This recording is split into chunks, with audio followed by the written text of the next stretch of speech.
Salut, dans cette nouvelle vidéo, on va parler d'un concept en drone qui est bien souvent négligé mais qui a réellement son importance. Ici, on va parler de comment évaluer la distance d'un spot par rapport à nous. Cette vidéo est un complément de la vidéo que j'avais fait précédemment sur comment préparer ses sorties en drone FPV. Je te remets le lien ici d'ailleurs si tu veux aller la voir.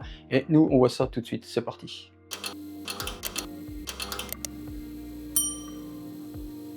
Alors pourquoi c'est important de vraiment savoir évaluer les distances en fait entre nous et le spot sur lequel on va aller?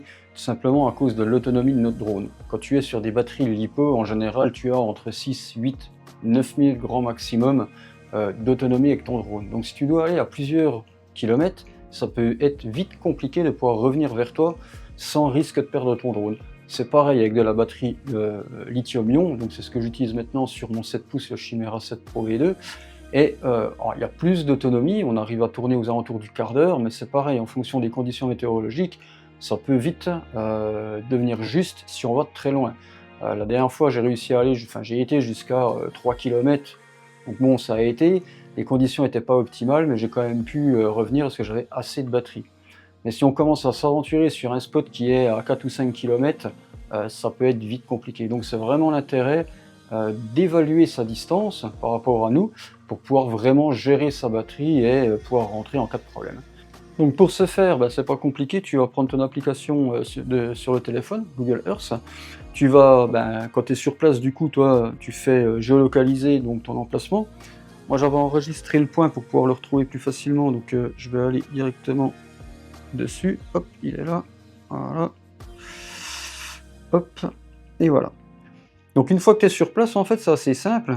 Tu réduis un petit peu la taille sur Google Earth, tu mets bien ton premier point pour pouvoir évaluer en fait ta distance. Ensuite, tu vas venir ici et tu appuies sur mesurer. Donc là, tu vas te mettre directement sur ton point. Bon, on n'est pas à 10 mètres près, hein. Donc là, hop, voilà. Et puis là, tu fais ajouter un point. Et après, tu te déplaces. Et du coup, ça va te permettre de voir la distance de ton spot. Et là, en fait, moi, j'avais évalué la distance à peu près à 2 km, 2 km 500, alors qu'en réalité, comme tu peux voir là, on est à 3 km 5, donc j'ai déjà 1 km de décalage, ce qui est énorme en termes d'autonomie sur ton drone, puisque ça va avoir un réel impact, surtout si les conditions météorologiques sont pas favorables à un vol optimal. Et du coup, en fait, comme moi, j'ai été un petit peu plus loin là, le long des falaises, je me suis retrouvé quasiment à 3 km 800, et je commençais à avoir ma batterie qui commençait à être vraiment dans un seuil, enfin pas un seuil critique, mais je commençais à passer en dessous de sa capacité, la moitié de sa capacité. Et donc en revenant, je te cacherai pas que c'était assez tendu, puisque quand j'ai posé le drone, la batterie était relativement chaude et je commençais à perdre en fait en puissance. À l'époque, j'étais encore sur des batteries LiPo avec mon 6 pouces. Alors, j'aurais peut-être pas eu le même problème avec mon 7 pouces et une batterie Lion, mais j'aurais été peut-être encore plus loin, et du coup, j'aurais pu me retrouver dans la même situation. Donc, c'est vraiment important de savoir évaluer la distance de ton spot avec ton téléphone. Tu vois, ça prend 30 secondes, et au moins, ça te permet de voler dans les bonnes conditions, et surtout en toute sécurité, et éviter de perdre ton drone, quoi. Voilà.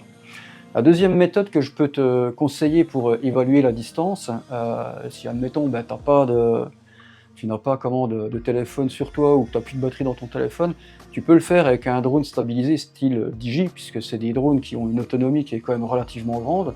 Si tu prends le cas du DJI R3, tu vas avoir 45 minutes d'autonomie. Donc ça va te permettre de faire deux choses. La première, c'est que tu vas pouvoir évaluer en fait le secteur, voir un petit peu les points qui pourraient être bloquants par rapport à la transmission avec ton drone.